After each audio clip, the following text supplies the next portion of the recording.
Hola chicos, espero se encuentren muy bien y les haya ido súper bien en las evaluaciones que han hecho hasta el momento. Bueno, el día de hoy vamos a hacer la retroalimentación de la evaluación de biología. El objetivo de esta es precisamente analizar y socializar las respuestas de la evaluación, teniendo en cuenta los conocimientos que han adquirido durante el periodo. Entonces vamos a comenzar con la primera pregunta. Dice, a partir del análisis de la imagen, ¿cuál de las siguientes afirmaciones es incorrecta? Entonces vamos a ver la imagen, que es la que se encuentra en la parte izquierda.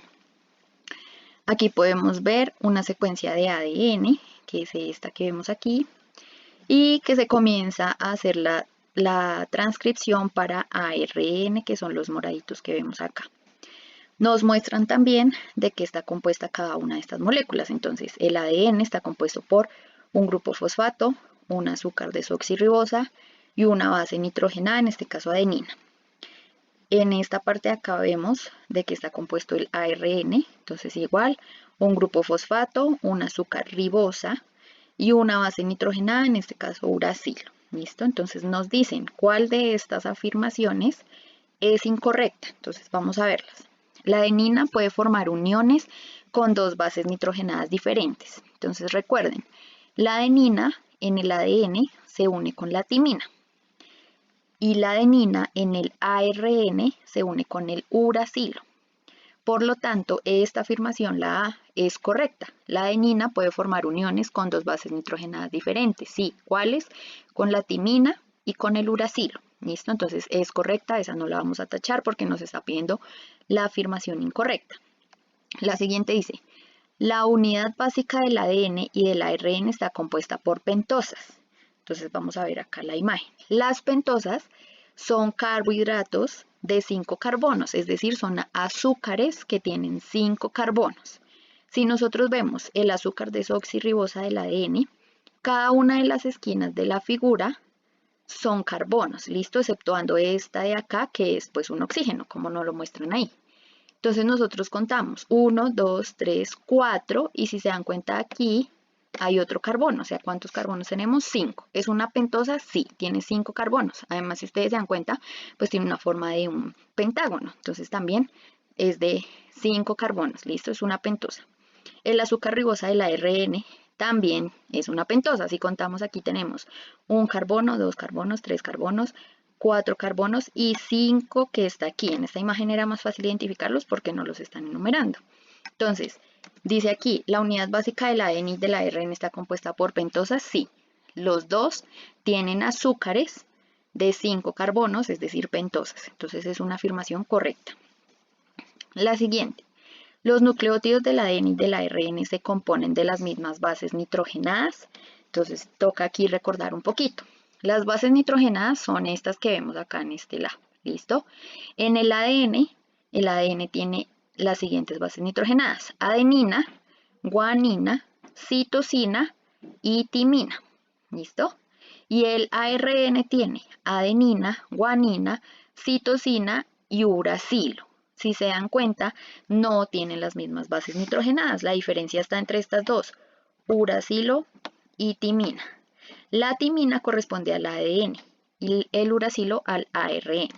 Por lo tanto, ¿los nucleótidos del ADN y el ARN se componen de las mismas bases nitrogenadas? No, no se componen de las mismas bases nitrogenadas. Tienen una base de diferencia. ¿Listo?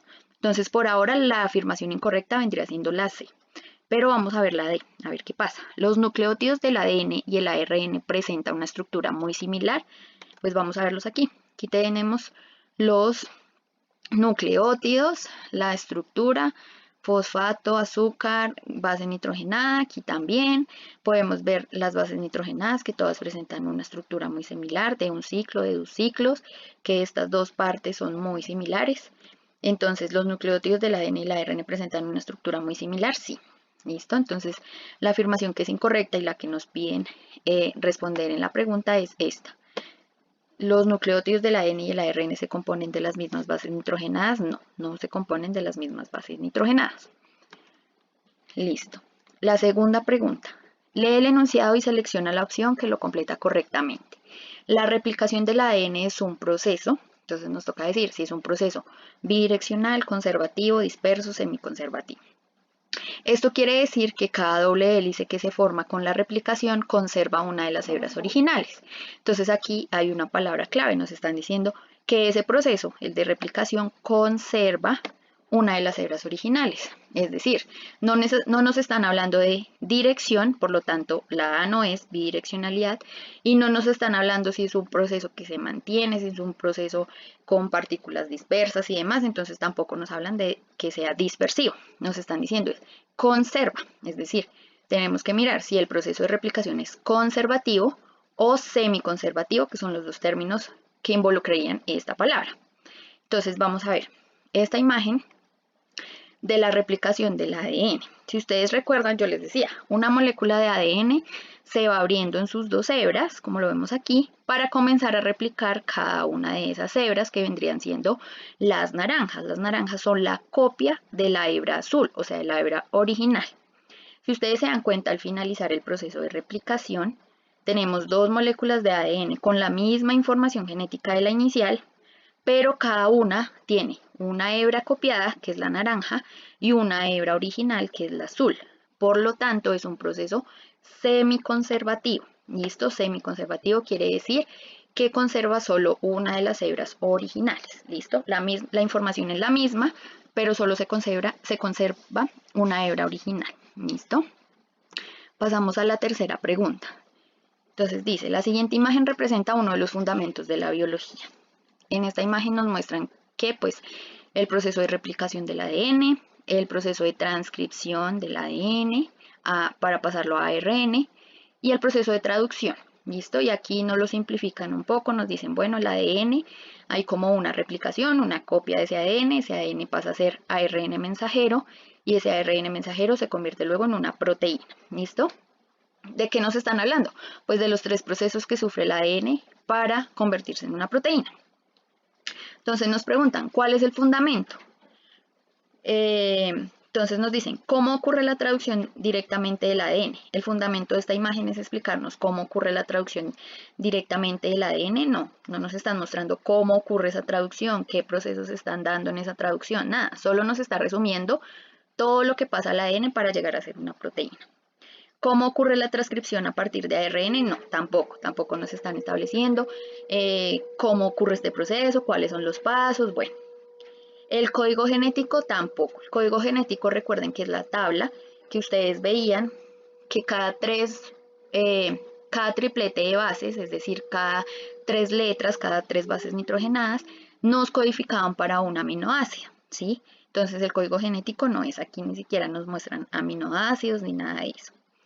Y el último, el dogma central de la biología molecular. Recuerden que yo les explicaba antes de empezar a ver replicación, transcripción y traducción, que el dogma central de la biología molecular es el que me indica a mí que el ADN se copia por medio del proceso de replicación, que luego ese ADN pasa a ser ARN por medio del proceso de transcripción y que ese ARN pasa a ser una proteína por medio de la traducción. ¿Listo? Entonces, ¿cuál es el fundamento de esta imagen? El dogma central de la biología molecular.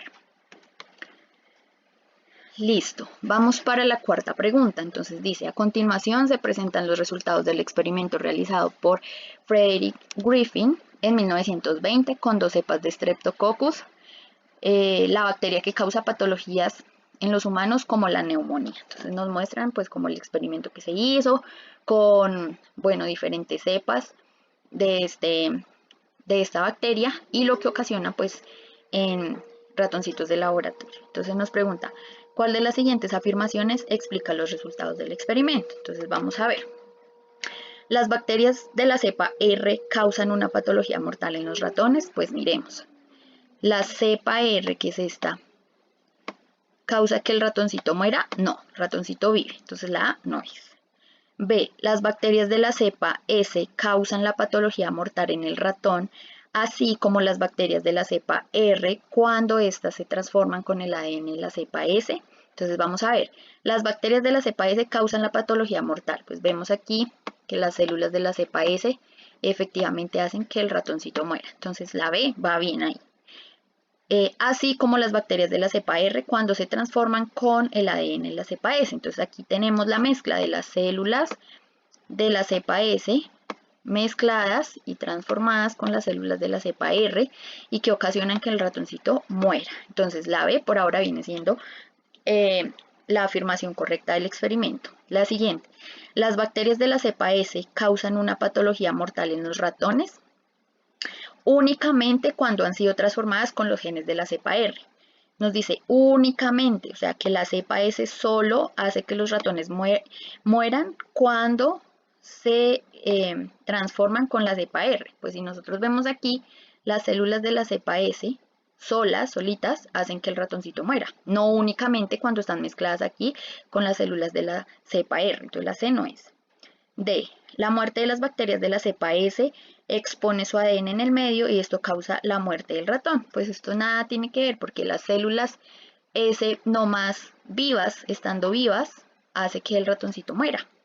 Mientras que cuando las células de la cepa S están muertas, es decir, por el calor, hacemos que salga este ADN de allí, el ratón muere. Entonces la D no es. Entonces la respuesta correcta es la B. ¿Listo?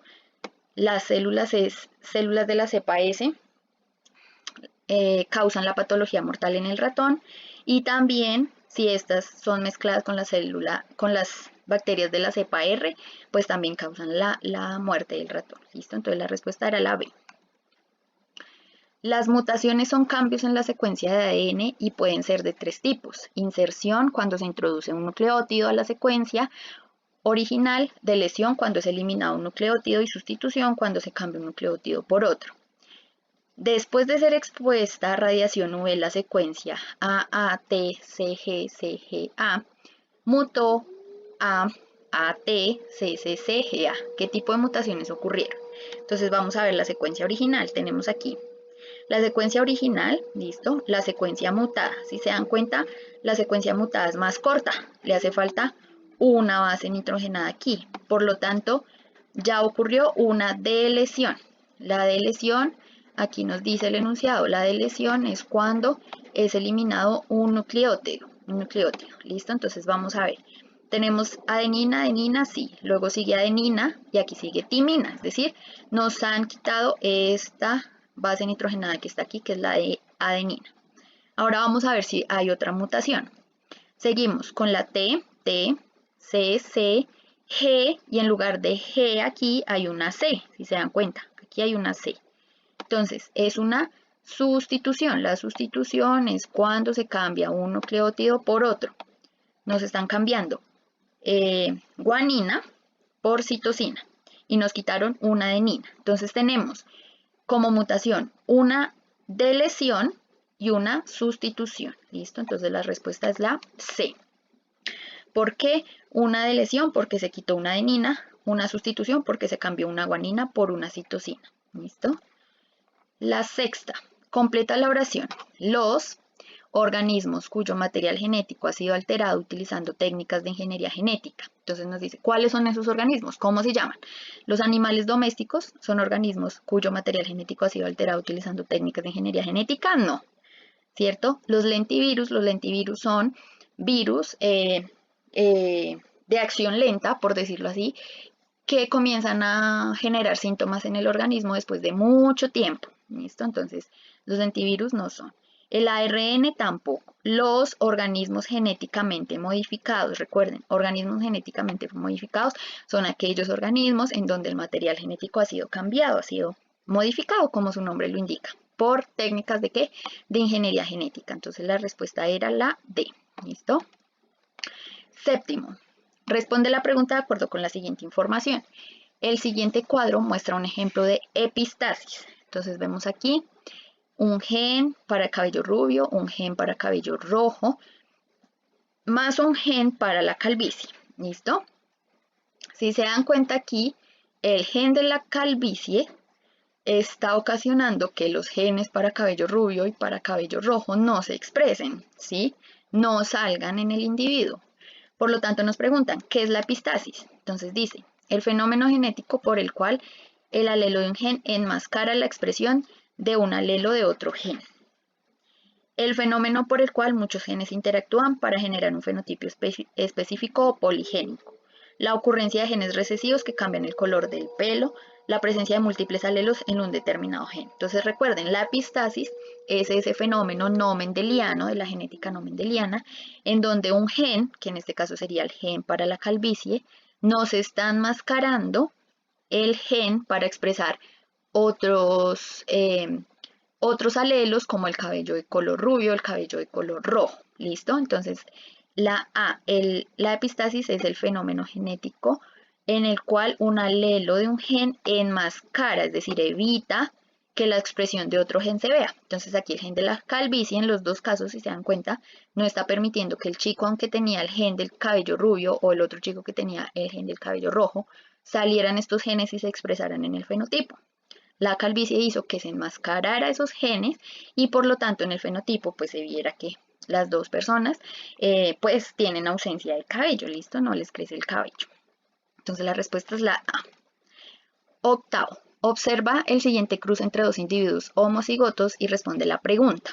Entonces tenemos una gallina negra, una gallina blanca y la descendencia fue una gallina blanca y negra, ¿listo? Es decir, como blanca con manchas negras o así. ¿Qué fenómenos genéticos representaban la imagen? Entonces tenemos aquí codominancia, dominancia incompleta, epistasis, segregación independiente. Entonces vamos a ver una por una. Segregación independiente, recuerden, la segregación independiente es la tercera ley de Mendel, en donde nos indica pues que pueden surgir diferentes características en un gen, pero no nos habla de que se puedan expresar esos dos alelos al tiempo. Y si ustedes se dan cuenta aquí, pues la gallina está expresando un alelo que es de una gallina negra y un alelo de una gallina blanca, porque nos salió blanca con negro. ¿Listo?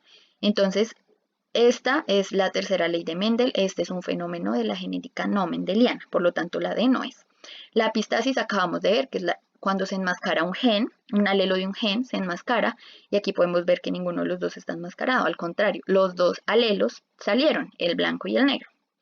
Dominancia incompleta es cuando, acuérdense, los dos alelos se mezclan, es decir, la gallina no hubiese salido blanco y negro, sino gris. ¿Sí? Esa es la dominancia incompleta. Cuando hay una mezcla de los dos alelos, no hay ninguno dominante, ninguno recesivo, los dos se mezclan. Y la codominancia es cuando tampoco hay un dominante y un recesivo, sino que los dos alelos se expresan al tiempo. ¿Listo? No se mezclan, los dos se expresan al tiempo. Entonces aquí tenemos que se expresó el alelo del color blanco en la gallina y también el alelo del color negro en la gallina. Entonces este fenómeno es una codominancia. La pregunta 9. Entonces dice, selecciona la opción que mejor complete la frase. Por medio de cruces consecutivos y controlados en el laboratorio se pueden obtener, entonces nos dicen, pueden obtenerse líneas híbridas o líneas puras. ¿Listo? Estas líneas se componen de individuos, entonces ya sea heterocigotos o homocigotos, para todos sus genes, por lo que la descendencia mantiene las mismas características a lo largo de las generaciones. Entonces, ¿qué tenemos que ver primero? Aquí ya podemos descartar dos opciones fácilmente.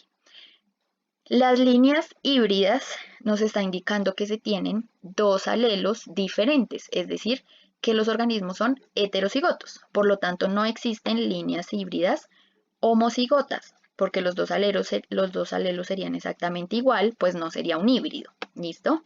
Entonces ahí ya descartamos la opción B. En las líneas puras, pues los organismos, el genotipo es homocigoto. Por ser puro, los dos alelos son exactamente iguales.